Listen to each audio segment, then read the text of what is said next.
Hey everyone, welcome back to Gallabox tutorials. Sending marketing messages to users who've unsubscribed can damage your brand reputation and lead to compliance issues. Gallabox's marketing opt-out feature is here to help.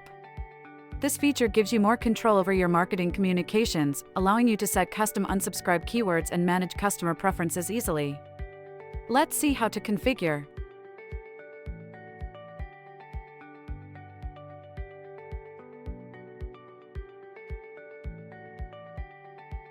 Start by navigating to Settings from the left navigation of your account.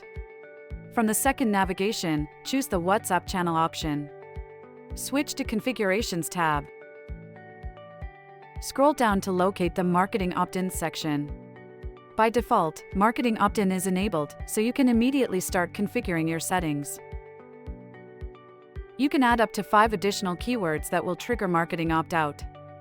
The primary keyword stop is non-editable and cannot be deleted, ensuring a basic level of compliance. You can also edit the custom messages for opt-out confirmation and resubscribe confirmation. These messages allow you to communicate effectively with your customers about their subscription status. You can preview how the unsubscribe button will work on the right side. Once you've set up your preferred keywords and messages, click Save to finalize your configuration.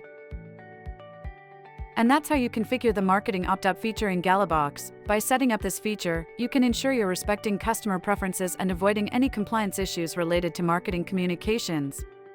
If you found this video helpful, give us a thumbs up and subscribe to the Gallabox channel for more tutorials and tips. Thanks for watching.